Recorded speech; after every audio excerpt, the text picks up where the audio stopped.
Hello friends, welcome to Indian study पर आपका स्वागत है। दोस्तों, जैसा कि आप सभी लोग जानते हैं, मैं डेली बेसिस पे आपको यूपी पुलिस कांस्टेबल के री एग्जाम के रिगार्डिंग जीके और हिंदी के टेस्ट प्रोवाइड करवा रहा हूं। अब मैं डेली बेसिस पे आपको टाइम टू टाइम अपलोड करता रहूंगा, क्योंकि आप सभी लोग जानते हैं बहुत र्यूमर्स आ रहे हैं कि आपका एग्जाम जो है वो हो सकता है कि जून माह में हो जाए।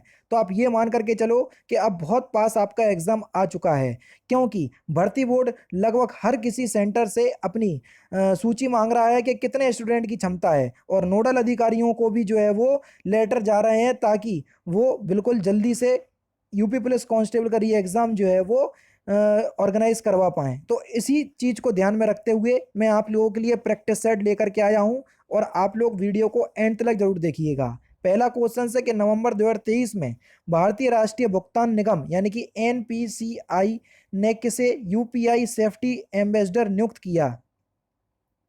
तो किसे नियुक्त किया? ये पंकज त्रिपाठी को किया। तीसरा ऑप्शन यहाँ पर आपका बिल्कुल क्या हो जाएगा सर? करेक्ट हो जाएगा। पंकज त्रिपाठी आप जानते ही हो, मिर्जापुर वाले कालीन भैया, है ना। निम्नलिखित में से कौन सम्मिलित है, ये आपको बताना है।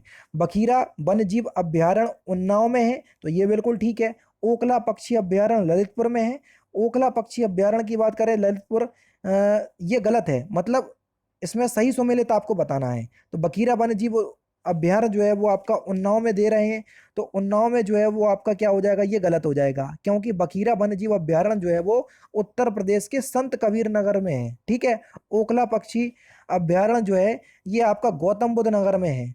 और सांडी पक्षी अभ्यारण्य ये आपका हरदोई में दिया हुआ है, ये बिल्कुल सही है। और महावीर स्वामी वन्यजीव अभ्यारण्य ये बस्ती दिया, ये भी गलत है, ये आपका ललितपुर में है। तो सभी के मैंने आपको सही बता दिए, और एक्चुअल में तीसरा ऑप्शन यहाँ पर आपका बिल्कुल करेक्ट हो जाएगा। उत्तर प्रदेश की सर्वाधिक लंबी नहर कौन सी है? आपको पता है, मैं कई बार बता भी चुका हूँ कि उत्तर प्रदेश की सबसे लंबी नहर या उत्तर प्रदेश की सबसे बड़ी नहर कौन सी है? तो इस नहर का उद्गम स्थल जो है वो उत्तराखंड के नेपाल सीमा स्थित बनवासा जिला नैनीताल से होता है ना। और ये कौन सी नहर है? ये शारदा नहर है। कौन सी दोस्तों? शारदा नहर। दूसरा ऑप्शन करेक्ट। उत्तर प्रदेश में तेल शोधक कारखाना स्थित है कहां पर? जल्दी से बताइए। तो उत्तर प्रदेश में अगर हम तो उत्तर प्रदेश में तेल शोधक कारखाने की अगर हम बात करें तो ये कहां पर है? ये मथुरा जिले में स्थित है। चौथा ऑप्शन करेक्ट। कहां पर? मथुरा में। भारत का पहला ई बेस्ड इको पार्क कहां स्थापित किया जाएगा? ये आपसे पूछा गया है। भारत का पहला ई बेस्ड इको पार्क, तो भारत के पहले ई बेस्ड इको पार्क की अगर हम बात करें तो ये कहां पर स्थापित किया जाएगा? तो ये स्थापित किया जाएगा सर दिल्ली में। यानी कि तीसरा ऑप्शन यहां पर आपका बिल्कुल क्या हो जाएगा सर? करेक्ट हो जाएगा। नेक्स्ट क्वेश्चन है कि कोणार्क का सूर्य मंदिर किसने बनवाया? ये आपसे पूछा गया है। कोणार्क के सूर्य मंदिर की अगर हम बात करें कि ये किसने बनवाया, तो आप सभी को पता है कि कोणार्क का सूर्य मंदिर जो है ये नरसिंह देव वर्मन प्रथम चौड़गंग ने बनवाया। दूसरा ऑप्शन यहाँ पर आपका बिल्कुल क्या हो जाएगा सर? करेक्ट हो जाएगा। और कब बनवाया था? ये 13वीं शताब्दी में बनवाया था। ठीक है ना। नेक्स्ट क्वेश्चन दोस्तों आपके सामने, कि किस रंग के प्रकाश की तरंगदैर्घ्य सबसे कम होती है? कई बार आपके एग्जाम में पूछा जा चुका है और पता भी होना चाहिए कि किस रंग के प्रकाश की तरंगदैर्घ्य सबसे कम होती है। तो सबसे कम प्रकाश की तरंगदैर्घ्य की अगर हम बात करें तो किस रंग की होती है? तो यहां पर सही आंसर हो जाएगा सर बैगनी रंग की। कौन से रंग की? बैगनी रंग की। दूसरा ऑप्शन यहां पर आपका बिल्कुल करेक्ट हो जाएगा। और सबसे ज्यादा जो होती है वो होती है लाल रंग की। ठीक है। सबसे कम होती है आपकी बैगनी रंग की, और सबसे ज्यादा होती है आपकी लाल रंग की। तभी आपने देखा होगा जो ऊंचाइयों पर स्टेट टावर होते हैं उसमें लाल रंग की लाइट लगाई जाती है। वो इसलिए क्योंकि दूर से ही देखने में पता चल जाएगा यहाँ पर टावर या कुछ ऊंची लंबी वस्तु, क्योंकि बड़ी बड़ी बिल्डिंगों में भी आजकल लाल रंग की जो है वो लाइट लगाई जाने लगी है। ठीक है। एरोप्लेन या हवाई जहाजों की सुरक्षा हेतु। नेक्स्ट क्वेश्चन से आपका कि मानव शरीर संरचना में कौन सी दूसरी सबसे बड़ी ग्रंथि है होती है? ये आपसे पूछा गया है। दूसरी सबसे बड़ी ग्रंथि की बात करी तो मानव शरीर संरचना में सबसे बड़ी जो ग्रंथि की बात करें तो वो है आपकी यकृत, है ना।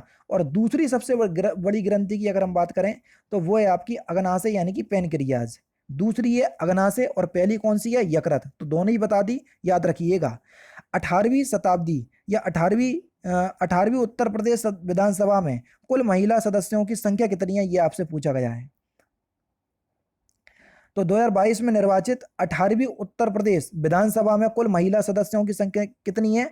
तो ये है आपकी 47। दूसरा ऑप्शन यहाँ पर आपका बिल्कुल क्या होगा सर, करेक्ट हो जाएगा।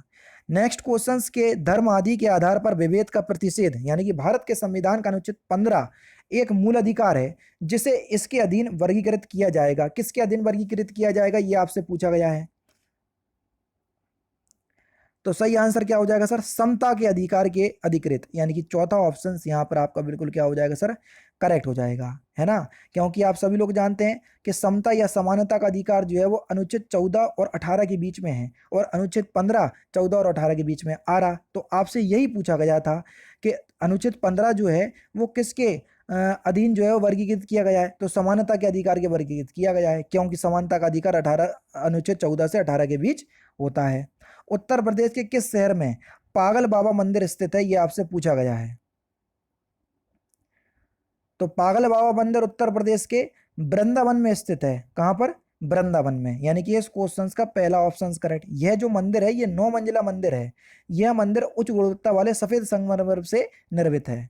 स्कर्वी रोग किस विटामिन की कमी के कारण होता है, यह आपसे पूछा गया है। सिंपल क्वेश्चन से बता सकते हैं। स्कर्वी रोग की अगर हम बात करें कि किस विटामिन की कमी के कारण होता है, तो ये विटामिन सी की कमी के कारण होता है। कभी कभी विटामिन सी का रासायनिक नाम भी पूछ लिया जाता है, जो कि एस्कॉर्बिक एसिड होता है ना। तो ये भी आप याद रखिएगा। उत्तर प्रदेश स्वामी विवेकानंद ऐतिहासिक पर्यटन यात्रा योजना उत्तर प्रदेश सरकार द्वारा किसके लिए आरंभ की गई है, तो किसके लिए आरंभ की गई है, तो सही आंसर हो जाएगा आपका मजदूरों के लिए। चौथा ऑप्शन यहां पर आपका बिल्कुल करेक्ट। निम्नलिखित अंगों में से कौन सा अंग पित्तरस का स्राव करता है, यह आपसे पूछा गया है। पित्तरस का स्राव कौन सा अंग करता है, तो आपका जो सही आंसर हो जाएगा वह हो जाएगा आपका यकृत। चौथा ऑप्शन यहां पर आपका बिल्कुल क्या हो जाएगा सर, करेक्ट हो जाएगा। चालुक्य वंश का सबसे महान शासक कौन था, यह आपसे पूछा गया है। तो चालुक्य वंश के सबसे महान शासक की अगर हम बात करें कि कौन था, तो यह था पुलकेशन द्वितीय। तीसरा ऑप्शन यहां पर आपका बिल्कुल करेक्ट हो जाएगा। उत्तर प्रदेश में होली के त्योहार पर लठमार होली मनाई जाती है, कहां पर, यह आपसे पूछा गया है। तो लठमार होली की अगर हम बात करें कि लठमार होली कहां पर मनाई जाती है, तो यह बरसाना में मनाई जाती है। कहां पर दोस्तों, बरसाना में। पहला ऑप्शन करेक्ट। राज्य के खर्च पर हज की व्यवस्था करने वाला पहला भारतीय शासक कौन था, तो कौन था ये, फिरोज तुगलक। दूसरा ऑप्शन करेक्ट। बांग्लादेश की स्थापना किस वर्ष हुई थी, यह आपसे पूछा गया है। तो बांग्लादेश की अगर हम स्थापना की बात करें कि किस वर्ष हुई थी, तो आपका सही आंसर हो जाएगा सर 1971 में। पहला ऑप्शन यहां पर आपका बिल्कुल क्या हो जाएगा सर, करेक्ट हो जाएगा। क्योंकि आप सभी लोगों को पता होगा, अगर हम बात करें बांग्लादेश की स्थापना के 1971 में पाकिस्तान से पूर्वी पाकिस्तान अलग होकर एक देश बनाया गया था, जो बांग्लादेश के नाम से चिन्हित किया गया। और बांग्लादेश की आज़ादी में भारत का अहम योगदान था, इस बात को भी ध्यान रखिएगा। निम्नलिखित में से कौन सा राष्ट्रीय उद्यान या अभ्यारण्य राजस्थान में नहीं है, रणथंभौर राष्ट्रीय उद्यान, तो ये तो राजस्थान में है, तो पहला तो आपका बिल्कुल सही है। सरिस्का ये भी राजस्थान में है, और जयसमंद वन्य जीव अभ्यारण्य ये भी है। राजाजी राष्ट्रीय उद्यान की अगर हम बात करें, तो राजाजी राष्ट्रीय उद्यान जो है वो कहाँ पर है, तो ये जो है राजाजी, ये उत्तराखंड में है। कहाँ पर दोस्तों, उत्तराखंड में। तो ये राजस्थान में नहीं है।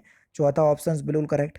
लास्ट क्वेश्चन से कि उत्तर प्रदेश दिवस कब मनाया जाता है, तो इस क्वेश्चन का आंसर आप मुझे कमेंट बॉक्स में बताएंगे कि उत्तर प्रदेश दिवस कब मनाया जाता है। ठीक है, तो इंपॉर्टेंट क्वेश्चन है, जरूर से आप लोग जो है वो बताइएगा। तो इस क्वेश्चन का आंसर कमेंट बॉक्स में दीजिएगा। इसी तरीके के मैं हिंदी की भी वीडियो अपलोड करूंगा, तो लगातार बने रहिए। 100 लाइक का टारगेट रख रहा हूं, तो प्लीज़ तो दोस्तों वीडियो को लाइक जरूर कर दीजिएगा। बाकी हम फिर मिलते हैं नेक्स्ट क्लास में, नेक्स्ट सेशन में। जय हिंद, जय भारत।